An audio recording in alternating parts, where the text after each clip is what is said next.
The University of California has established ambitious waste reduction goals as part of its broader sustainability initiatives. The main waste reduction objectives for UC Health campuses are: achieve a target of 25 pounds of total waste per adjusted patient day by 2025 and strive for 20 pounds of total waste per adjusted patient day by 2030. In 2016, California passed SB 1383, aimed at cutting methane emissions by reducing organic waste in landfills and increasing food recovery. It requires a 75% reduction in organic waste disposal by 2025 and mandates that 20% of edible food be recovered to feed people. Local governments must implement organic waste recycling programs. The goal is to fight climate change by addressing methane emissions and food. Additionally, waste disposal at the University of California Health System is governed by several key regulatory agencies to ensure safety, environmental protection, and compliance with federal, state, and local laws. These include California Department of Public Health, CDPH, including our local health department, the Federal Environmental Protection Agency, EPA, and the California Environmental Protection Agency, Cal EPA, via the Department of Toxic Substances Control, DTSC, Cal Recycle, or local Unified Program Agencies, UPAs. California Occupational Safety and Health Administration, Cal OSHA. The Joint Commission, TJC. And many others. These agencies work together to ensure that UC health systems meet legal and safety standards for waste management while reducing environmental impact. Select all that apply. Why is proper waste disposal important? That's right. You correctly identified the key reasons for proper waste disposal: meeting UC Davis Health sustainability goals, ensuring compliance with SB 1383, and adhering to federal and state regulations. These are all crucial in our efforts to reduce waste and enhance safety. The overview of waste management and compliance is complete.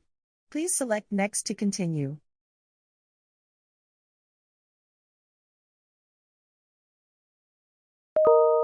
How do we meet these ambitious waste reduction goals? By following the simple steps of reduce, reuse, recycle.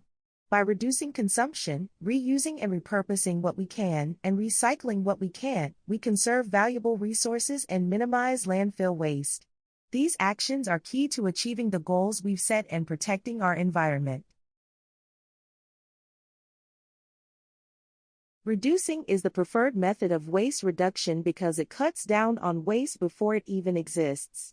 The most effective way to do this is by avoiding waste altogether, through smarter purchasing decisions, choosing products with less packaging, and prioritizing quality over quantity. By reducing consumption, especially of single-use items, we prevent waste from entering the system and minimize environmental harm from the start, making it the most impactful step over reusing or recycling. After reducing, reusing is the second most preferred method of waste reduction. Reusing involves both using items again for the same purpose and repurposing them for new uses. Reusing for the same purpose extends the life of products, such as autoclaving medical implements for use on another patient or laundering gowns and drapes for multiple uses. Repurposing, on the other hand, means finding new ways to use an item, like turning old containers into storage bins. Both forms of reuse help reduce waste by keeping materials in circulation longer and lowering the demand for new resources. Recycling is the process of collecting and processing materials, like paper, plastic, glass, and metals, to create new products, reducing the need for raw materials and conserving energy. While it helps divert waste from landfills and contributes to a more sustainable system, it comes with environmental costs such as energy use and pollution from the recycling process. Though beneficial, recycling should be a last resort after reducing and reusing, as prioritizing those methods significantly lowers waste and environmental impact, making recycling a necessary but less ideal option.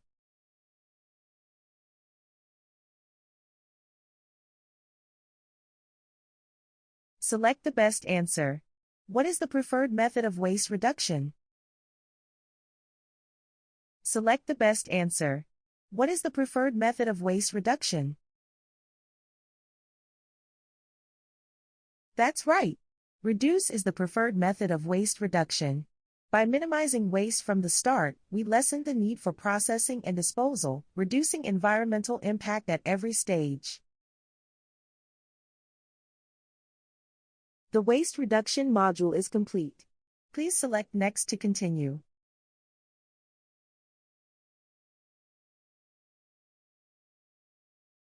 What is waste? Waste is any material, substance, or byproduct that is no longer useful or has been discarded after its primary use.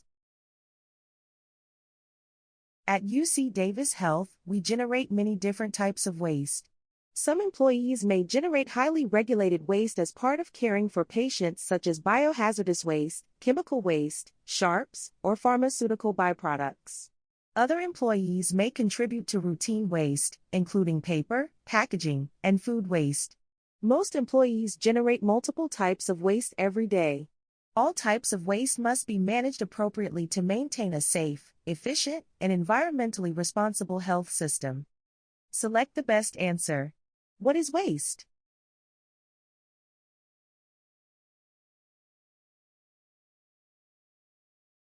That's right.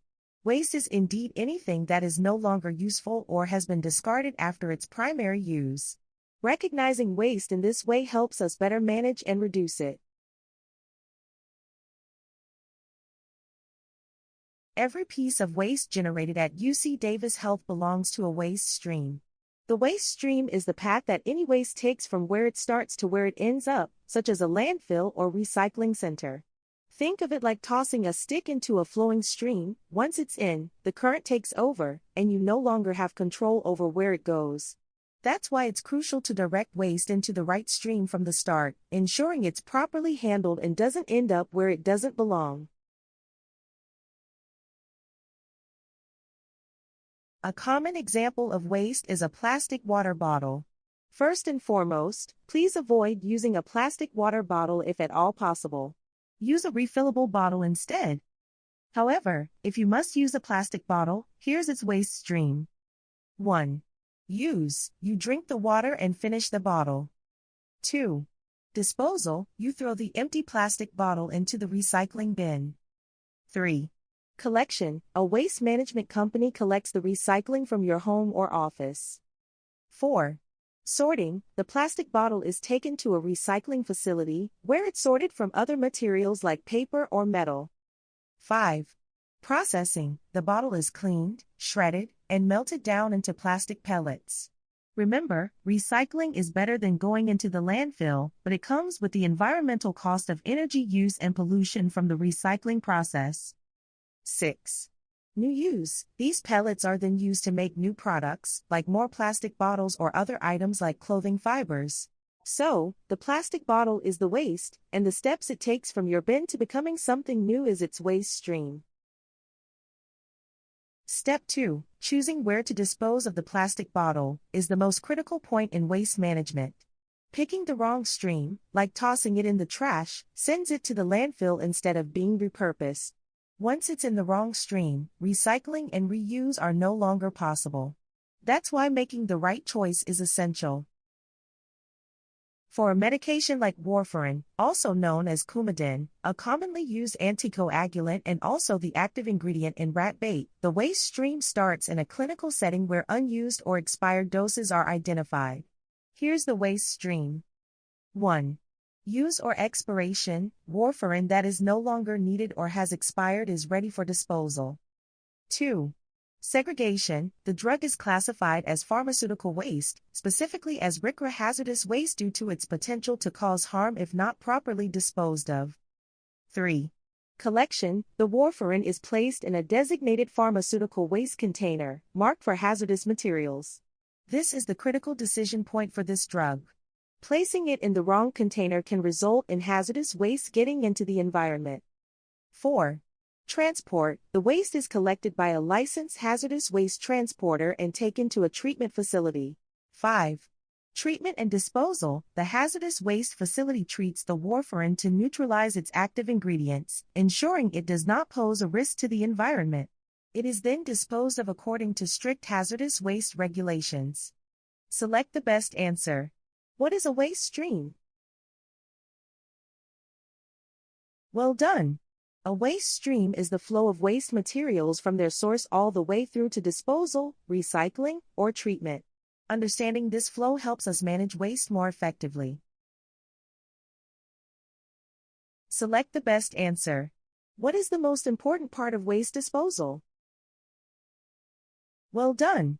Proper waste disposal in the correct stream is essential for safety, regulatory adherence, and environmental stewardship. It ensures that waste is managed responsibly and effectively. Waste segregation is the process of separating different types of waste so that they follow their appropriate waste stream to ensure they are disposed of safely and in compliance with regulations. Waste must be sorted into designated containers to prevent harm and ensure proper treatment or recycling. This process protects public health and the environment by directing each waste type through the correct disposal stream. As seen in the warfarin waste stream example, proper disposal is crucial due to the hazardous nature of the medication. If warfarin were to end up in a landfill, it could leach into the soil and water, posing serious environmental and health risks. Warfarin is toxic to both wildlife and humans, and improper disposal could lead to poisoning of animals, contamination of drinking water, and significant public health concerns. Warfarin seems like a drastic example, but even a plastic bottle can cause harm to the environment. We now know that microplastics are not only toxic themselves but also act as carriers for many pollutants to enter biological tissues and organs. This underscores how critical proper waste management is, from pharmaceuticals to everyday materials like plastics. Both of these examples highlight the importance of proper segregation of health system waste. Even materials deemed safe for human use can still pose environmental risks. For example, silver is used in hospitals for sterilization due to its safety for humans, but is toxic to aquatic life. Improper disposal disrupts ecosystems, which can ultimately affect human health. This highlights the interconnectedness of human and environmental health and the critical need for proper waste segregation. The first step in ensuring waste goes into the appropriate waste stream is your responsibility. By properly sorting and disposing of items, whether it's recycling paper, composting organic waste, or safely disposing of hazardous materials, you play a critical role in the waste management process. Your actions directly impact how waste is handled, treated, and ultimately kept out of landfills. Taking ownership of this step is essential for protecting both the environment and public. Select the best answer. What is the first step to ensure waste goes into the appropriate waste stream? Great job! Taking ownership of any waste you generate by properly sorting and disposing of waste items is the first step in ensuring it goes into the appropriate waste stream. This helps keep waste streams organized and managed effectively.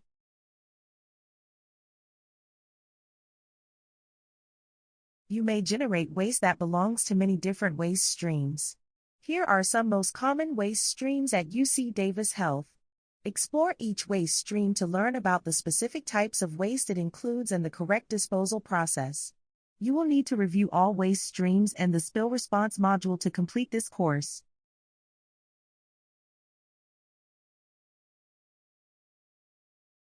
Medical waste is a broad term that includes several specific waste types: biohazardous waste, sharps waste, pharmaceutical waste, trace chemotherapy waste, and pathology waste. Select all that apply. Medical waste is a broad category that includes which of the following waste subcategories? That's right. Medical waste includes biohazardous waste, pathology waste, pharmaceutical waste, sharps waste, and trace chemotherapy waste.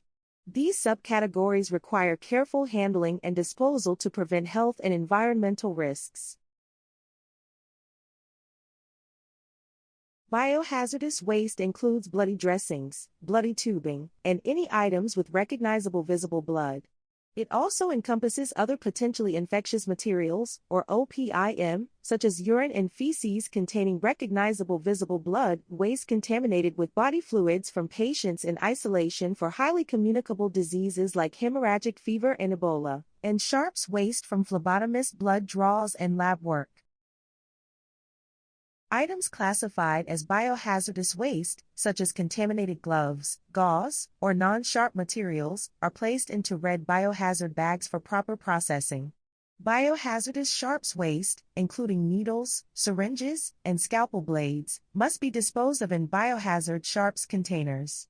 Be aware, while sharps contaminated with biohazardous material only can go into any sharps container, sharps contaminated with pharmaceuticals can only go into pharmaceutical sharps containers, ensuring compliance with both biological and pharmaceutical waste disposal regulations. Select all the examples of biohazardous waste below. That's right. Items like anything with recognizable visible blood, bloody tubing, bloody dressings, and other potentially infectious materials, OPIM, are all examples of biohazardous waste. These items must be handled carefully to prevent exposure to infectious agents. Select the best answer. What is the appropriate process for disposing of non-sharps biohazardous waste? That's right. Non-sharps biohazardous waste should always be disposed of in a red bag to ensure it is properly handled and identified as potentially infectious. Sharps waste includes anything that could cut or pierce, such as broken glass, needles, lancets, medical vials, syringes, scalpels, razors, glass slides, pipettes, and blood vials. Depending on the type of contamination, sharps waste must be disposed of in either biohazardous sharps-only waste containers, commingled non-RCRA pharmaceutical waste containers, or non-RCRA pharmaceutical sharps-only waste containers. If the sharps waste was generated during the course of a blood draw or lab blood analysis and is only contaminated with blood or OPIM, it can be placed in any of the three containers mentioned. If the sharps was generated during the course of administering a non-RCRA pharmaceutical, it must be placed into a commingled non-RCRA pharmaceutical waste container or non-RCRA pharmaceutical sharps-only waste container. Select the best answer. What are sharps? That's right. Sharps are indeed defined as anything that could cut or pierce. Proper handling and disposal are essential to prevent injury and contamination. Select the best answer. Which statement is the most accurate?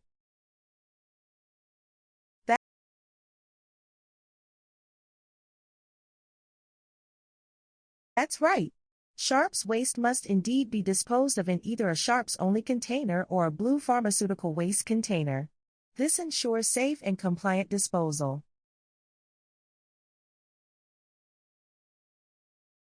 Pharmaceutical waste includes any Non-Resource Conservation and Recovery Act, RCRA, drug medication, personal care items, cosmetics, and the primary container or packaging for these items that directly held the material regardless of if empty or not.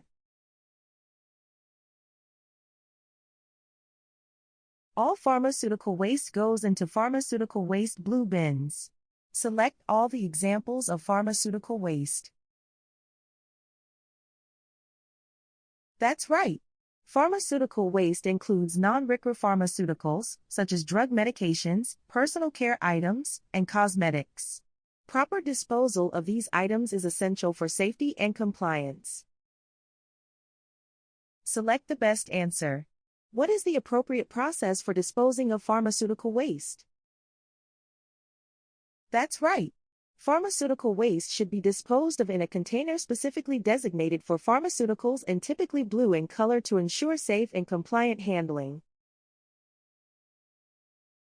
Trace chemotherapy waste includes anything contaminated with trace amounts of chemotherapy waste such as empty chemotherapy IV bags, used chemotherapy IV tubing, and personal protective equipment, PPE, or other items used during the administration of chemotherapy.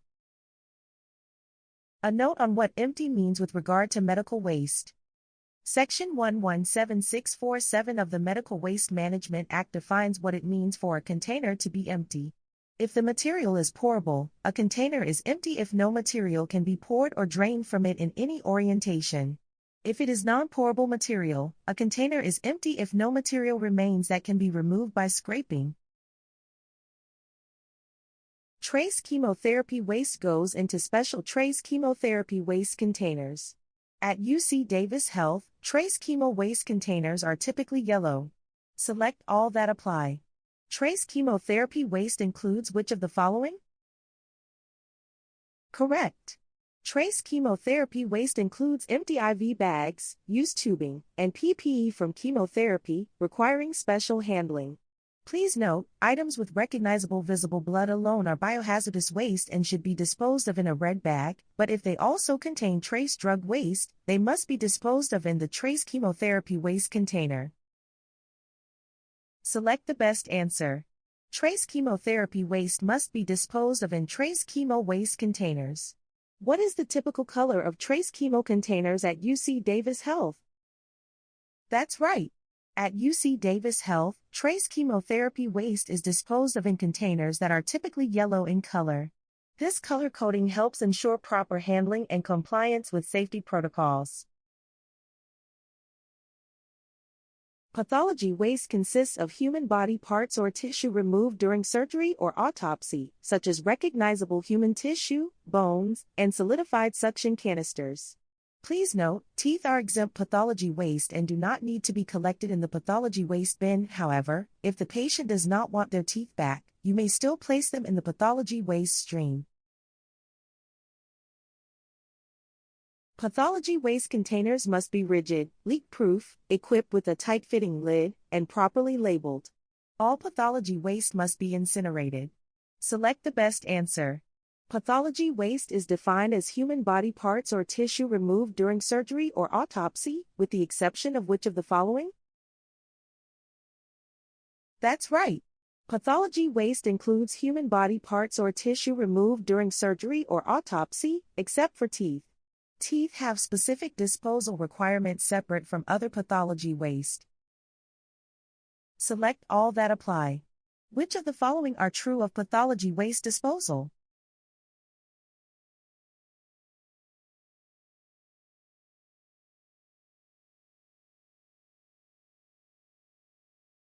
That's right. Pathology waste must be disposed of in a rigid, leak-proof container with a tight-fitting lid, properly labeled, and ultimately incinerated to ensure safe and compliant disposal. As a reminder, medical waste is a broad term that includes biohazardous waste and biohazardous sharps waste, non-RCRA pharmaceutical waste and non-RCRA pharmaceutical sharps waste, and trace chemotherapy waste, and pathology waste. In brief, biohazardous waste is anything with recognizable visible blood present. Non-sharps biohazardous materials must be disposed of in red bags, and biohazardous sharps, which may be generated by blood draws, must be disposed of in biohazardous sharps-only containers. Non-RCRA pharmaceutical waste includes non-RCRA drugs, personal care items, cosmetics, or primary packaging for any of the items just mentioned, and must be placed in non-RCRA pharmaceutical waste containers, which are typically blue. Non-RCRA pharmaceutical sharps waste must be placed in commingled non-RCRA pharmaceutical sharps containers.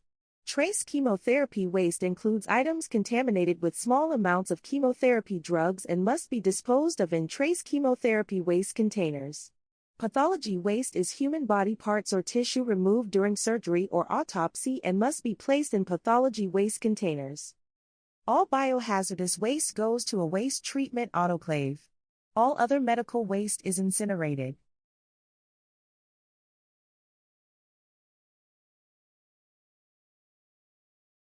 As a reminder, medical waste is a broad term that includes biohazardous waste and biohazardous sharps waste, non-RCRA pharmaceutical waste and non-RCRA pharmaceutical sharps waste, and trace chemotherapy waste, and pathology waste. In brief, biohazardous waste is anything with recognizable visible blood present. Non-sharps biohazardous materials must be disposed of in red bags, and biohazardous sharps, which may be generated by blood draws, must be disposed of in biohazardous sharps-only containers. Non-RCRA pharmaceutical waste includes non-RCRA drugs, personal care items, cosmetics, or primary packaging for any of the items just mentioned, and must be placed in non-RCRA pharmaceutical waste containers, which are typically blue. Non-RCRA pharmaceutical sharps waste must be placed in commingled non-RCRA pharmaceutical sharps containers. Trace chemotherapy waste includes items contaminated with small amounts of chemotherapy drugs and must be disposed of in trace chemotherapy waste containers. Pathology waste is human body parts or tissue removed during surgery or autopsy and must be placed in pathology waste containers. All biohazardous waste goes to a waste treatment autoclave. All other medical waste is incinerated.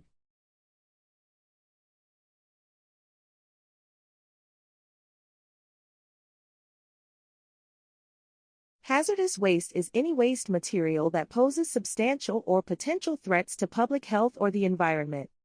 In California, hazardous waste is regulated under both federal and state laws, with the state's requirements often exceeding federal standards.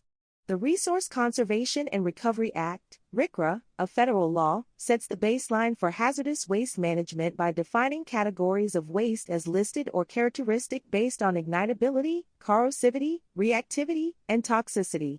California incorporates these RCRA classifications but adds stricter criteria through the California Hazardous Waste Control Law, HWCL. Under the HWCL, the California Department of Toxic Substances Control, DTSC, enforces specific standards, including the identification of additional hazardous properties not covered by federal regulations. The law mandates comprehensive procedures for labeling, handling, storing, transporting, treating, and disposing of hazardous waste. Facilities in California managing hazardous waste must comply with stringent state and federal requirements, including extensive training, containment, and reporting standards, with DTSC oversight to ensure adherence. The Resource Conservation and Recovery Act, also known as RCRA, establishes detailed regulations to ensure the safe management of hazardous and non-hazardous waste.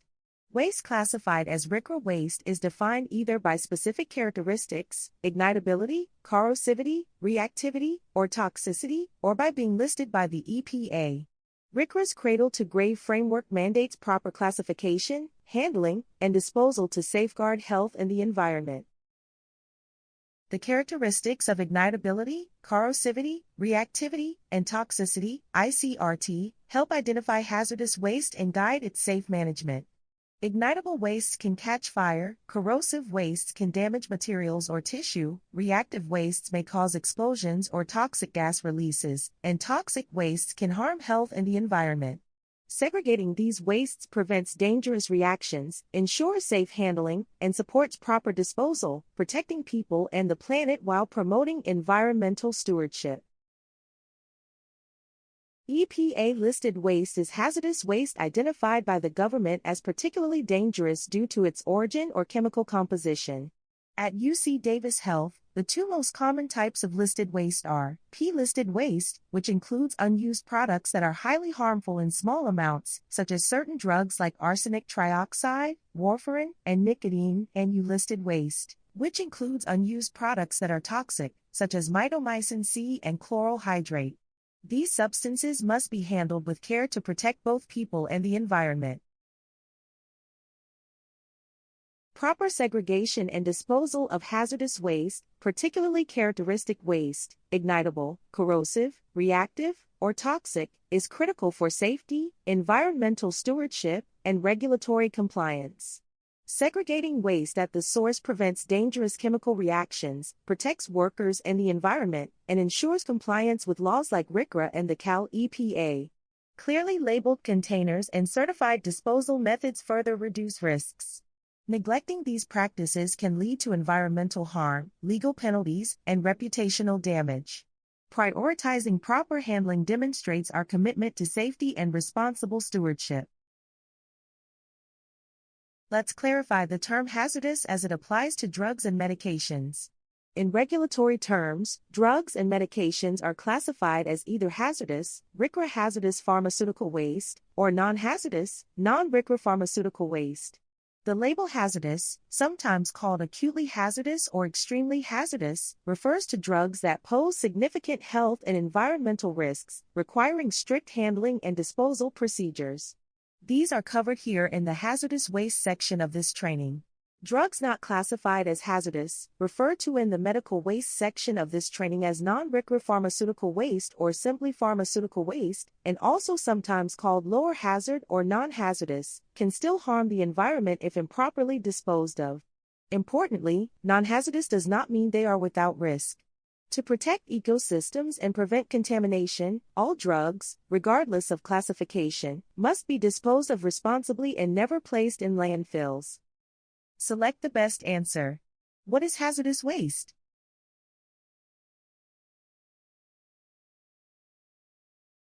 That's right.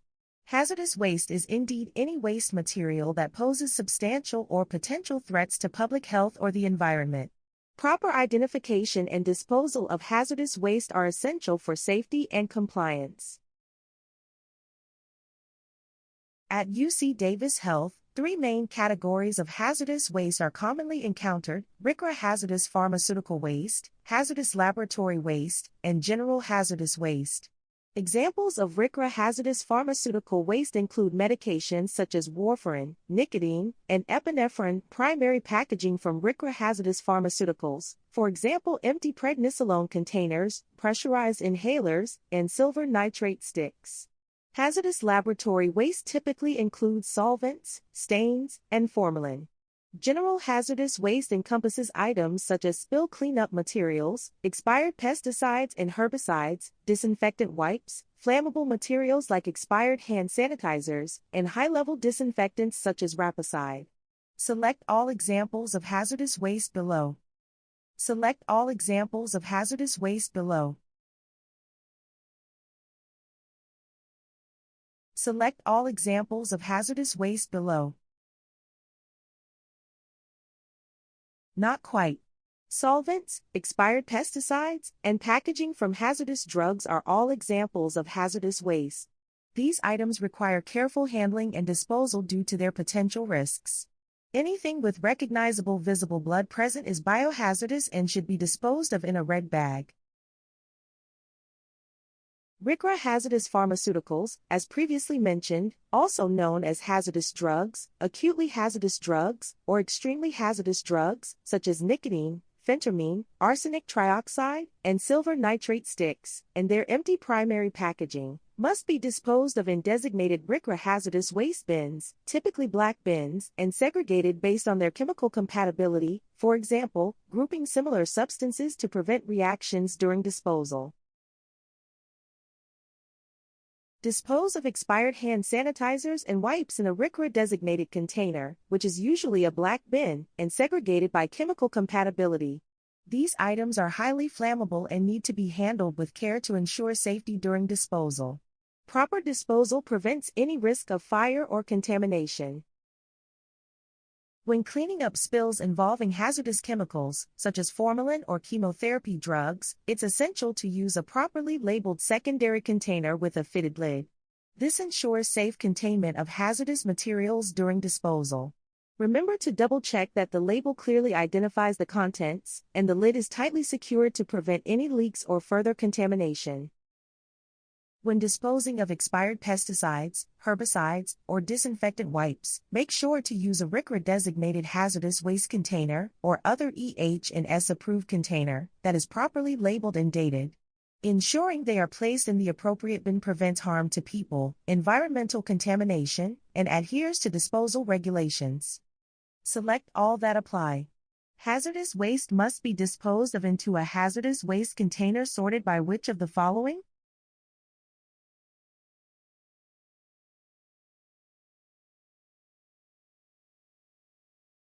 Select all that apply.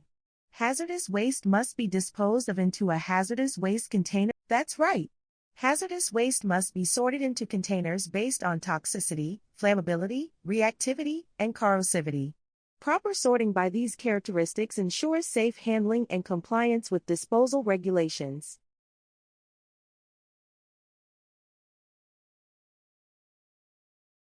Responding to regulated waste spills is essential for safety at UC Davis Health. Whether handling a spill yourself or knowing who to call, all employees must understand the basics. Even small incidents, like leaking alkaline batteries, require proper handling and can happen in any department. This module will detail what must be done before, during, and after a spill to ensure safety and continuity of communication. Before a spill occurs, review the safety data sheets, SDS, for chemicals you frequently use.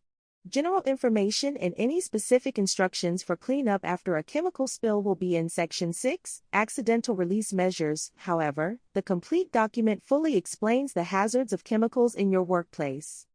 Familiarize yourself with your site-specific hazardous materials business plan, HMBP, which is required for certain sites and provides spill response guidelines and resources.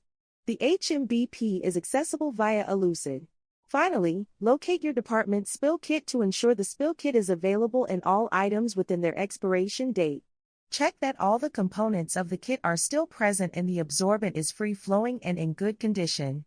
Most departments have universal spill kits suitable for any chemical spill, but there are some chemical-specific spill kits also in service. Acid, base, and formalin are the most common spill kits you will encounter at UC Davis Health. Contact EH&S at 916-734-2740 to discuss spill kit needs if you are unsure of kit selection or kit quality. When a spill, often referred to as a release, occurs, determine whether it is a minor spill or a major spill. A minor spill is release of a hazardous substance where employees have the training, protective equipment, and spill response capability to respond safely. Releases where the substance can be absorbed, neutralized, or otherwise controlled at the time of the release by employees in the immediate release area are not considered major spills, and a 911 call is not required. A major spill is a spill of such volume or hazard that it cannot be handled safely by an employee or the unit responding to the spill. A 911 call is required. Departments and users of hazardous substances are responsible for cleaning up minor spills in their work areas. Department managers must ensure their staff are appropriately trained for minor spill cleanup. Environmental Health and Safety, EH&S, offers scheduled in-service training for spill response, so call 916-734-2740 to request this supplemental training. Please note, Environmental Services, EVS, staff are not trained to handle hazardous substance spill cleanup. Select the best answer. Which of the following is considered a minor spill? That's right. Minor spills are manageable by trained staff with the right tools. Major spills include 1. Any spill of flammable liquids in a situation where a fire or explosion may result. 2. Any spill that creates an immediate risk to life or health. 3. Any release the users cannot clean up due to quantity, lack of equipment, or training. 4. Any release that cannot be identified and must be treated as an unknown. In the event of a major spill, call 911 and control access to the spill area to prevent the spread of contamination. If evacuation of the area is required, ensure that a person familiar with the area and the event remain in the area to speak with responders. Select the best answer. What should you do if a spill creates an immediate risk to life or health? That's right. Call 911. Any spill that poses an immediate risk to life or health requires an emergency response. Select all items below that describe situations requiring a major spill response. Well done! Major spills include flammable risks, life-threatening hazards, and unknown substances. After any spill, regardless of size, contact EH&S to determine proper handling of the cleanup waste.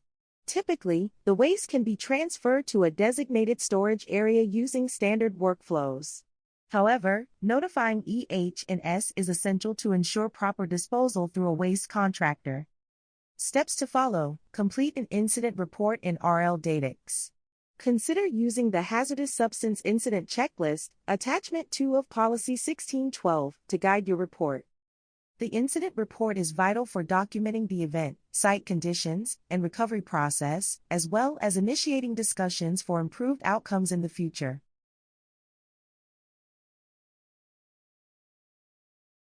Food waste refers to any edible or inedible food material that is discarded, often unnecessarily, throughout various stages of consumption and food preparation. This includes leftovers from meals that are not going to be eaten, spoiled produce, and expired dairy products that are no longer safe to consume. It also encompasses unusable parts of food, such as vegetable peels, egg shells, and bones from food products, which are typically thrown away. In larger scale settings, food waste can include excess food prepared in large quantities that is not consumed. Together, these examples highlight the broad spectrum of food waste that contributes to environmental and sustainability challenges. Excess from food prepared in large quantities and not consumed for its original purpose can be donated using local resources such as copia. Food waste that cannot be donated must be disposed of in designated compost or food waste-only containers. Check for signage in your area to guide proper disposal. Select all that apply. Which of the following items should be placed in compost or food waste containers? Well done! Spoiled produce, expired dairy products, and vegetable peels are all compostable items. Adding these to compost helps enrich soil and reduce landfill waste. The food waste module is complete.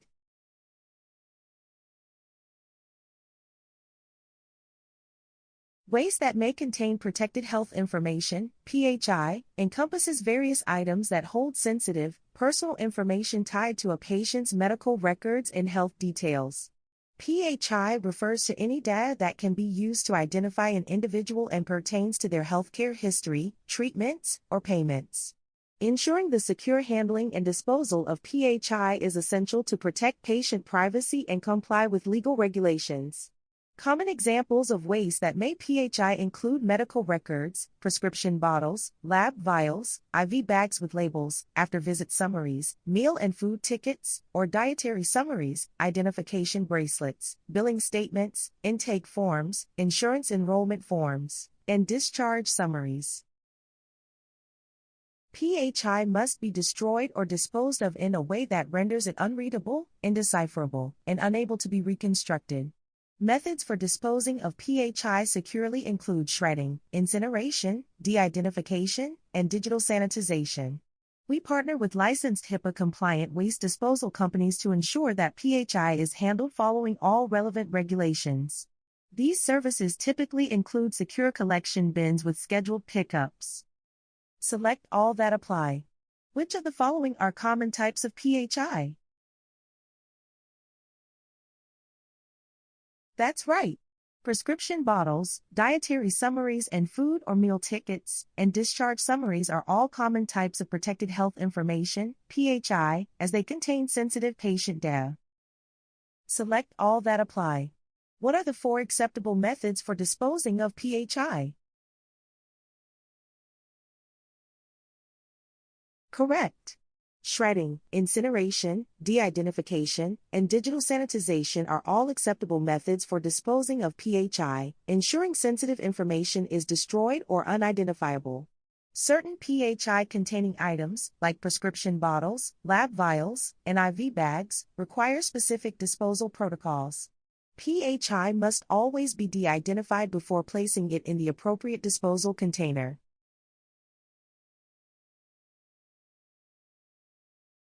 Universal waste is a broad category of hazardous waste that is commonly generated by businesses and households, yet poses lower risks to human health and the environment when properly managed. Universal waste regulations simplify the disposal process for these materials to encourage safe and responsible handling. The most common types of universal waste you will encounter at UC Davis Health include batteries, aerosol cans, lamps, and e-waste. Universal waste must be stored in appropriate, labeled containers with the accumulation start date clearly marked. At UC Davis Health, universal waste must be picked up for disposal by either the Environmental Health and Safety Office, designated department, or third-party vendor within 9 months, stricter than the legal 1-year limit. This policy allows the waste handlers enough time to collect, segregate, and arrange recycling with an approved recycler, ensuring compliance with legal requirements. Select all that apply. Universal waste is a broad waste category that includes which of the following waste subcategories?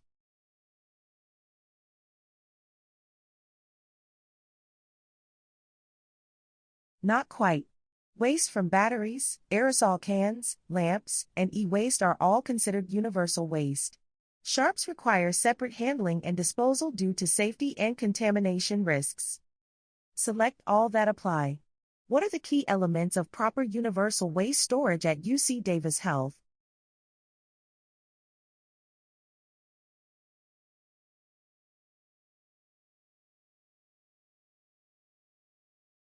That's right. Proper universal waste storage at UC Davis Health includes labeling with the type of waste, marking with the accumulation start date, and ensuring storage for less than 9 months. These practices help maintain compliance and safety. Battery waste includes various types of batteries, each requiring specific handling due to their chemical components.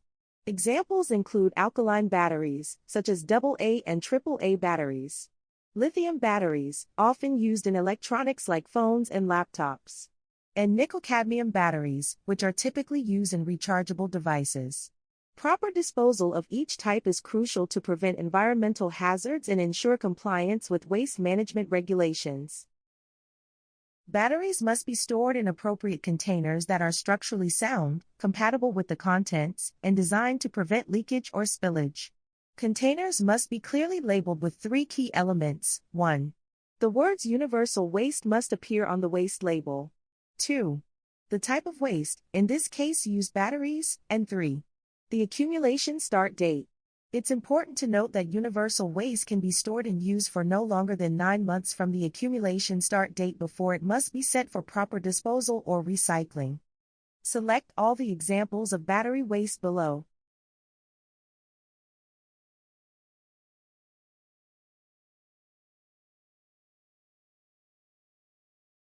Not quite. Alkaline, lithium, and nickel-cadmium batteries are common types of battery waste. Selecting the correct types ensures safe handling. For this training, carbon fiber batteries are excluded as they are not typically found in waste streams or considered universal waste at this time. Select the best answer. What is the appropriate container for disposing of battery waste?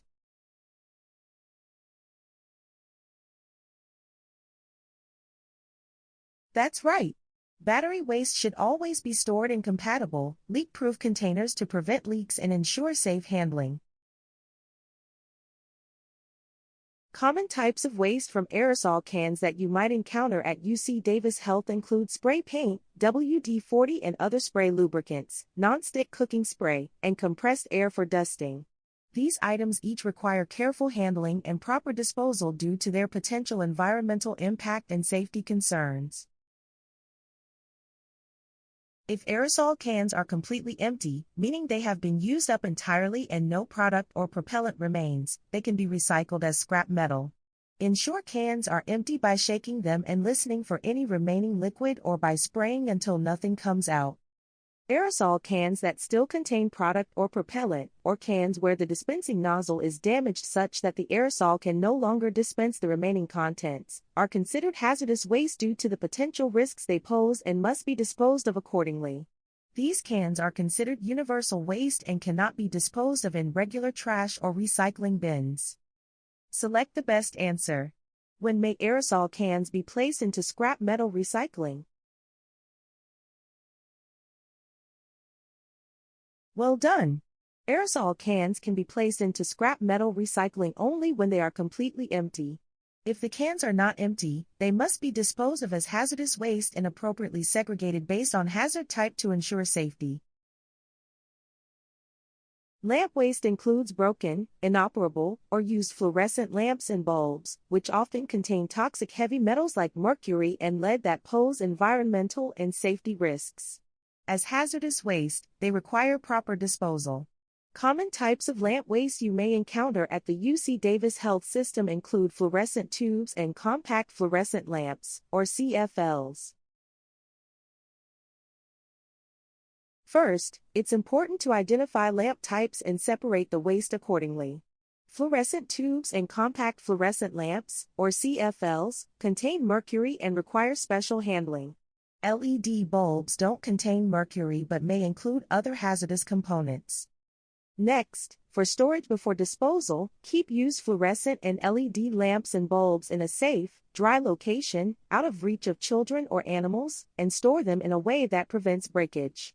Make sure to label containers with the type of universal waste, such as used lamps, along with the accumulation start date.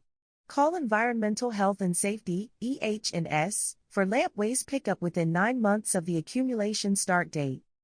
As a final note on lamp waste, if you have thin, broken glass from a fluorescent tube, the glass should go in the trash so it does not present a physical hazard to the workers at the recycling sorting plant. Select all the examples of lamp waste.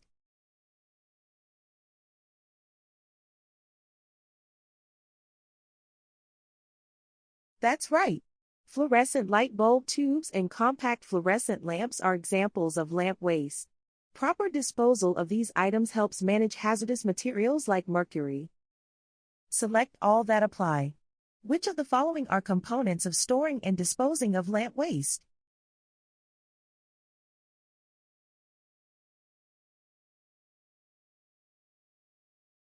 Not quite. Lamp waste should be separated by type, stored in a safe place to prevent breakage, and labeled with the waste type and accumulation start date. It does not need to be stored in a sealed, leak-proof container. Proper handling focuses on preventing breakage and maintaining clear labeling. E-waste, or electronic waste, refers to any discarded device containing a circuit board. Examples include computers, laptops, cell phones, tablets, printers, scanners, monitors, and even household appliances like microwaves. Many patient care items are also e-waste, such as patient fans and patient phones. For assistance with e-waste disposal, please contact IT for disposal of a computer or computer-related device that was issued by IT. Contact Environmental Health and Safety for assistance with all other devices. Select all that apply. Which of the following are examples of e-waste? That's right. Laptops, tablets, and anything with a circuit board are all considered e-waste. These items contain electronic components that require special disposal to prevent environmental harm. Select all that apply. Who should you contact to dispose of e-waste? That's right. For e-waste disposal, you should contact the IT department or EH&S, as they can help you with the safe and proper disposal of electronic waste.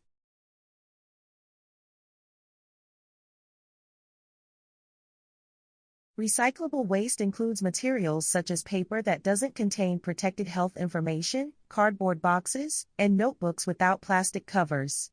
For plastics, only rigid plastics categorized as number 1 and number 2, like plastic bottles, food containers, and certain types of packaging, can be recycled. Other recyclable items include aluminum and steel cans, metal food containers, as well as glass bottles and jars. All recyclable items must be placed in recycling bins. Look for recycling bins in all locations to ensure proper disposal. Select all that apply. Which of the following items should be placed in recycling?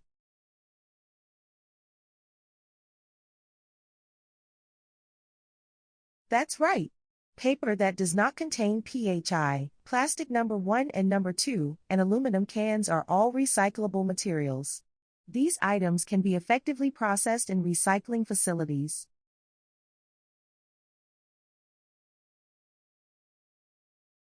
Reprocessing waste refers to the practice of sterilizing, refurbishing, and preparing certain medical devices or equipment for reuse. This approach applies primarily to devices that can be safely reused after undergoing a rigorous reprocessing cycle rather than disposing of them. Through reprocessing, items are cleaned, disinfected, and sterilized to meet strict regulatory and safety standards, ensuring they're safe for patient care. By reusing medical devices instead of discarding them after a single use, hospitals can significantly reduce the amount of regulated medical waste they generate, promote sustainability, and cut costs. At UC Davis Health, the Central Processing Unit, also known as CPU, manages the reprocessing of a wide range of critical equipment.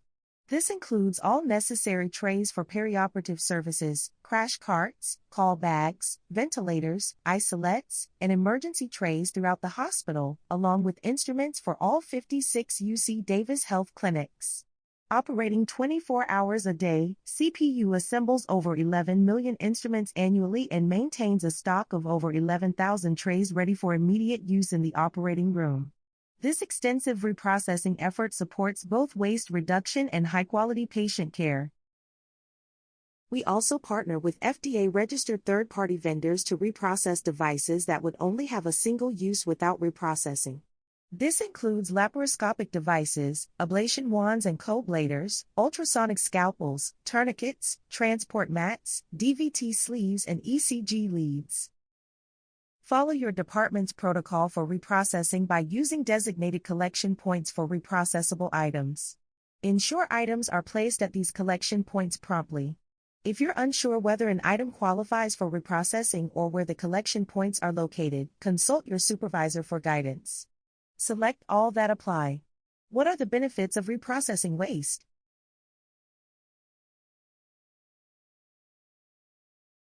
That's right. Reprocessing helps reduce waste, promotes sustainability, and cuts costs, all valuable benefits that contribute to a more efficient and eco-friendly waste management system.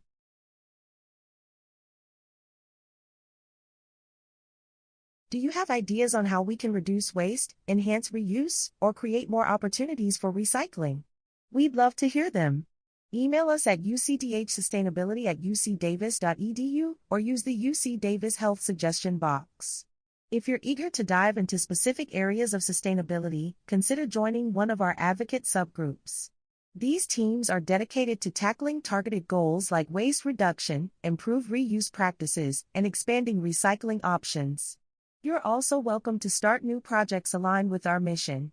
Just reach out to us to get started. Visit our website by selecting the Employee Opportunities and Initiatives link. If you identify an improperly disposed waste item, take the following steps to ensure safety and proper management. Safely isolate the affected waste containers to prevent further issues. Notify your supervisor and report the incident promptly.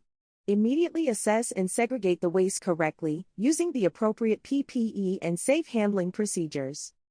If segregation cannot be done safely, evaluate the situation and overpack the waste container as needed by placing it into a larger, secure container to safely contain the waste and prevent spills or exposure. Remember, sharps containers must never be opened or accessed to retrieve contents under any circumstances. For additional support or guidance, contact the EH&S department at 916-734-2740 or email hs-safety@ucdavis.edu. If you have any questions about proper waste disposal or need further clarification about this training, Environmental Health and Safety is here to help. You can reach us by phone at 916-734-2740 or email us at hs-safety@ucdavis.edu. Don't hesitate to contact us, we're here to support you.